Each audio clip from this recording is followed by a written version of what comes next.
Evening, everyone. On behalf of TaskMed, I would like to welcome you all to Medcast Insights into Healthcare, a learning initiative by TaskMed. Today, it's a great pleasure to have with us Dr. Pankaj Manoria, who is a consultant, interventional cardiologist, and director at Manoria Heart and Critical Care Hospital, Bhopal. We welcome you, sir.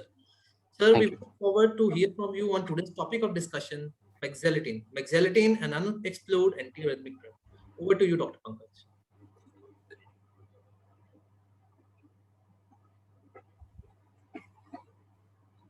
Thank you for the kind introduction.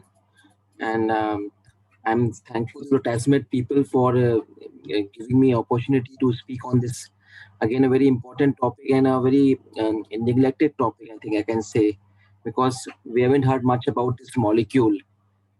So I'll be basically, am I audible? Yes, sir, you are audible. Yeah, I'm just sharing my screen just a minute.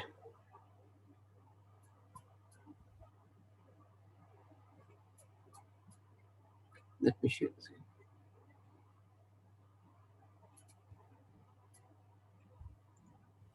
Okay. Is the screen visible? Yes, sir. Okay. So I'll be basically today speaking about what is the role of maxillatine in the management of ventricular arrhythmias.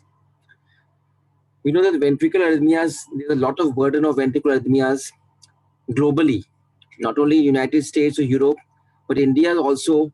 In the Pandem Heart Failure Registry, the incidence of ventricular arrhythmias was observed in almost 5% of the patients with coronary artery disease or heart failure.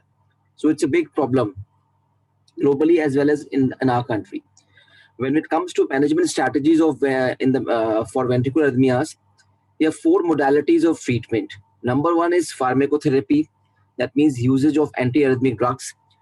Second is the use of implantable cardio defibrillator, ICD is what we call. The third modality of treatment is catheter ablation. And the last, which is most infrequently used, is the sympathetic denervation. So today I'll be mainly focusing about antiarrhythmic drugs today. If you all remember, we were taught the Vaughan William classification of antiarrhythmic drugs. There are basically four or five, you can say, class of antiarrhythmic drugs. The first are the sodium channel blockers. Again, they can be divided into three parts: 1A, 1B, and 1C. 1A is quinidine, procainamide, and disopyramide. 1B is, here comes lignocaine and mexilatine. And 1C is flecainide or propofol. Class 2 is beta blockers. Class 3 is potassium channel blockade, mainly amidone and sotalol. And class 4 are calcium channel blockers, diltiazem and verapamil. So today I'll be focusing mainly about the class 1B drugs, that is the maxillatine. The maxillatine has been approved for treatment of ventricular arrhythmias both by US FDA as well as by DCGI, that means the approval committee in India. And it has been approved for treatment of ventricular arrhythmias, arrhythmias induced by drugs, arrhythmias induced by long QT syndromes, arrhythmias in ICDs, and other types of idiopathic arrhythmic effects. It is basically an unexplored antiarrhythmic drug. But if you look at the guidelines, even in the 2007 AHA, and HRS, and ACC guidelines, it has been recommended to use maxillatine as a part of strategy to treat and prevent ventricular tachyarrhythmias or ventricular fibrillation. It can be used either alone or in combination with amiodarone or other class 3 agents. It can be recommended and also in patients with structural heart disease and in those who are already on ICD or those with long QT syndrome.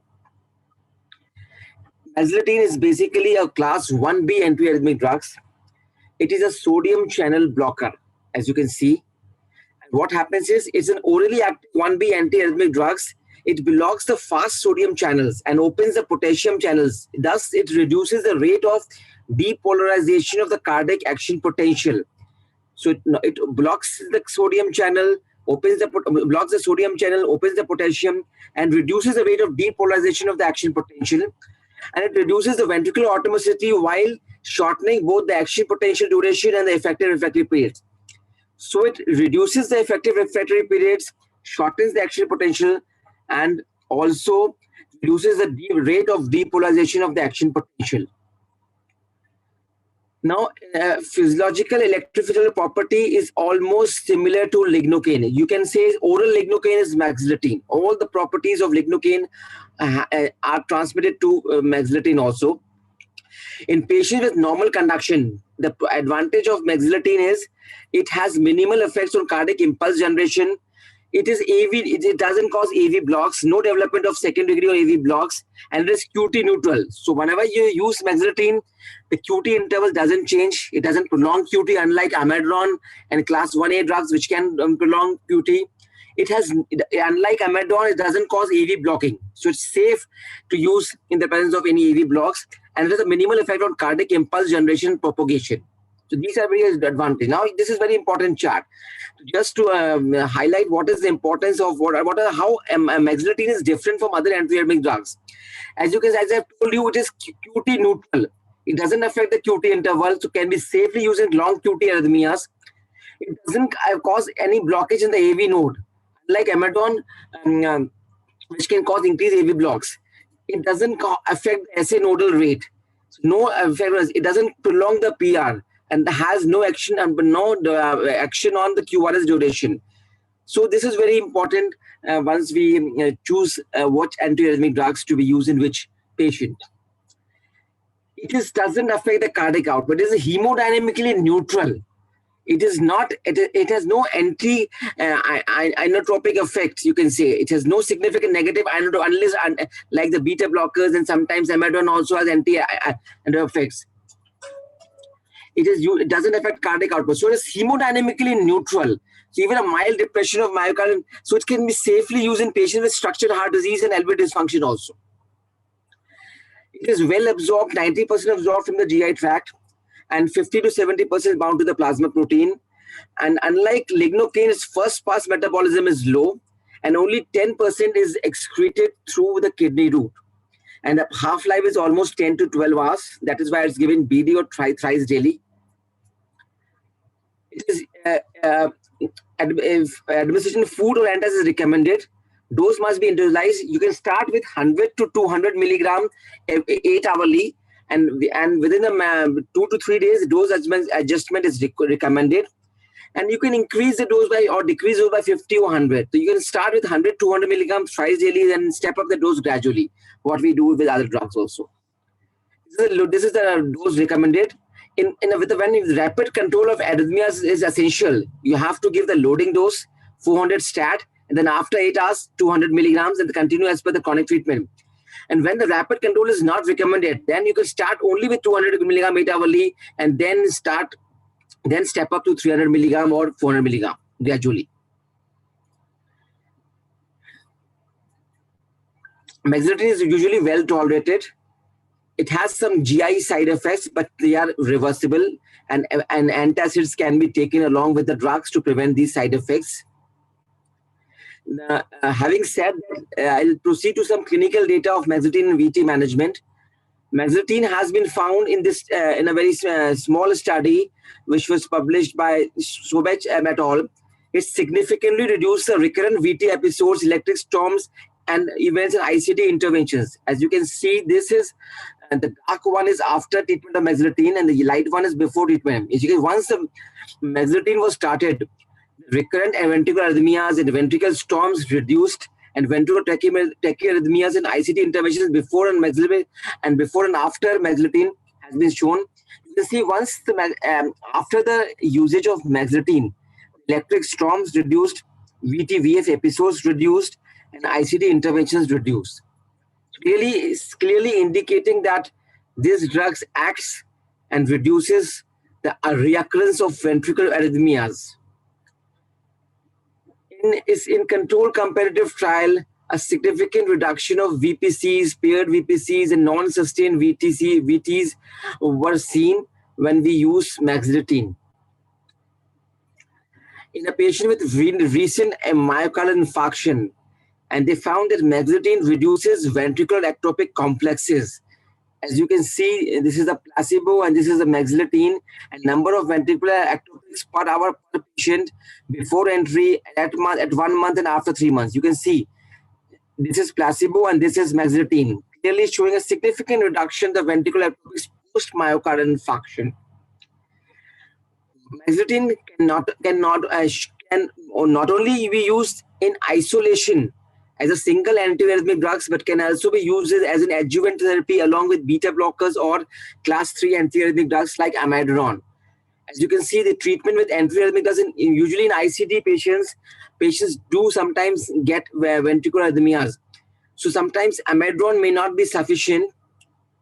In that case, we may add maxilotine, which can reduce the episode of ICD shocks. This is a study which show that maxilotine reduces VTVF events and appropriate therapies in patients with ICD. So this shows that maxilotine, when added to amiodarone, it reduces the number of ICD shocks, so prolongs the battery life. Reduces the VTVF events. So when we are able to reduce the number of shocks, it is first of all, it has various advantage. Number one, it prolongs the life of the ICD, and number one, these shocks are very cumbersome to the patient. And thirdly, in the presence of LV dysfunction, any ventricular arrhythmic episode push the patient further to the end stage heart failure. So reducing any ventricular arrhythmias is our primary aim, even when the ICD is implanted. And sometimes amiodarone may not be sufficient alone. And maxilotine, when added to amiodarone, is a very good combination because one is a class 1B agent, other is a class 3 agent. So both these different class of agents together act synergistically and reduces the VTVF episodes. As you can see in this trial, maxilotine as a combination to amiodarone was very beneficial in treatment of refractory ventricular arrhythmias. As I've told you, maxilotine is QT neutral. So in patients who have a long QT and has developing ventricular arrhythmias, using maxilotine shortens the QT interval and prevents any arrhythmias because of long QT. This is just to show pre and post QT. Patients with ventricular arrhythmias reduce significantly. These all QT, long QT arrhythmias reduce significantly after using maxilotine. So maxilotine is effective in shortening QTC in patients with long QT. It may provide an additional therapeutic strategy when combined with beta blockers in patients at high risk. So just to summarize, ladies and gentlemen, maxilotine is an antiarrhythmic drug. It is indicated in sustained ventricular arrhythmias. It is a moderately potent agent. It's agent with appreciable safety, safe in LV dysfunction, safe with AV blocks, safe in QT prolongation. It is a reversible, non-lethal side effects, no serious side effects. And it's a class 2 recommendation by the guidelines for the management of VT and can be used in isolation or as an add-on drug to amiodarone or beta blockers in or without patients of ICD also. Thank you, everyone.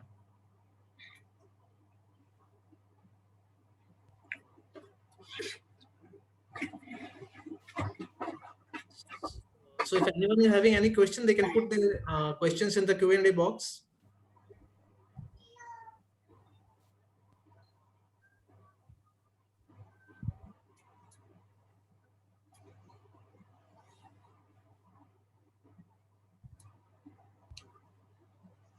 I think maxilotine is a very good drug because sometimes even with the use of amiodarone also, sometimes we are not able to suppress the ventricular arrhythmias. And if we add these drugs, these two drugs act synergistically, and it can be, it's a good thing. It's a good thing that it is available now because previously it was not available. Yes, sir. And it has first of all a very advantage that is a QT neutral, no effects on the AV blocks, no effects on the cardiac output, no effects on the QT interval, and no effect. So it's very safe and there's no life-threatening side effects. Very easy to use, and it is effective when it's used usually in combination. Exactly, sir.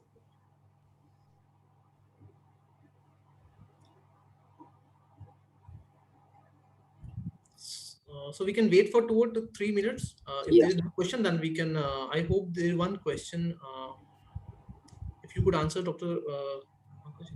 Yeah, no, it is usually for ventricular arrhythmias. This is not for atrial arrhythmias. These class 1B agents are not useful, whether it's lignocaine or maxilotine. They are useful only for ventricular arrhythmias, not for atrial arrhythmias.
I think there are no more questions. So, yes, sir. So I think we can Okay. conclude here only.